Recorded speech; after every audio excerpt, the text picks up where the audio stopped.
మంత్రి కిషన్ రెడ్డి సీటుకు ఎత్తు పెట్టారు రాజాసింగ్. సికింద్రాబాద్ బీజేపీ టికెట్ ఇస్తే నిలబడతానని అంటున్నారు.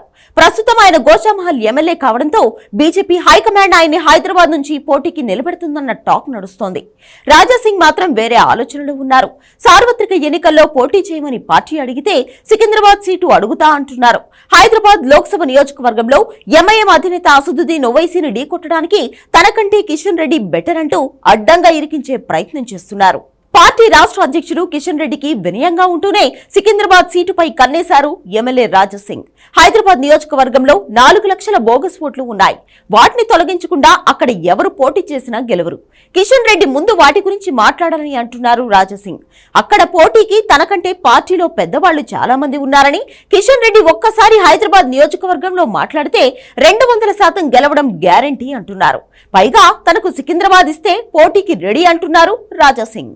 సికింద్రాబాద్ లోక్సభ నియోజకవర్గంలో ఈసారి కేంద్ర మంత్రి కిషన్ రెడ్డి గెలుపు అంత ఈజీ కాదని తెలుస్తోంది. ఆ నియోజకవర్గంలో మొన్నటి అసెంబ్లీ ఎన్నికల్లో ఒక్క బీజేపీ ఎమ్మెల్యే కూడా గెలవలేదు. పైగా ఈసారి కాంగ్రెస్, బీఆర్ఎస్ నుంచి బలమైన అభ్యర్థులు బరిలోకి దిగుతున్నట్లు తెలుస్తోంది.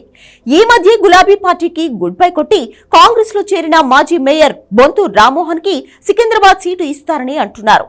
తనకు సామాజిక వర్గం అండ ఉందని, గతంలో మేయర్ గా పనిచేసిన అనుభవంతో గెలుపు గ్యారంటీ అంటున్నారు బొంతు. సికింద్రాబాద్ నియోజకవర్గంలో 35% మైనార్టీల ఓట్లు కూడా తనకే కలిసొస్తాయని ధీమాగా చెబుతున్నారు. బీఆర్ఎస్ నుంచి మాజీ మంత్రి తలసాని శ్రీనివాస్ యాదవ్ ను పోటీ చేయించే ఆలోచనలో పార్టీ అధిష్టానం ఉన్నట్లు తెలుస్తోంది. దాంతో కిషన్ రెడ్డికి ఈసారి గట్టి పోటీయే ఉండే అవకాశం ఉంది. బీజేపీ రాష్ట్ర అధ్యక్షుడిగా బండి సంజయ్ ను దించి కిషన్ రెడ్డికి అప్పగించిన తర్వాత పార్టీ వర్గాలుగా విడిపోయింది. బండికి దగ్గర వ్యక్తిగా ఉన్నారు ఎమ్మెల్యే రాజాసింగ్. అందుకే ఇప్పుడు కిషన్ రెడ్డి సీట్ను ఈ విధంగా లాక్కోవాలని పార్టీలో ఓ వర్గం ప్లాన్ వేసినట్లుగా తెలుస్తోంది. సిట్టింగ్ ఎంపీగా కేంద్ర మంత్రిగా ఉన్న కిషన్ రెడ్డిని కాదని రాజాసింగ్ కి ఓటు ఇచ్చే పరిస్థితి అయితే బీజేపీ హైకమాండ్ చేయదు. పైగా ఈ నెలాఖరులో ప్రకటించే ఫస్ట్ లిస్ట్ లోనే కిషన్ రెడ్డి పేరు ఉంటుందని అంటున్నారు.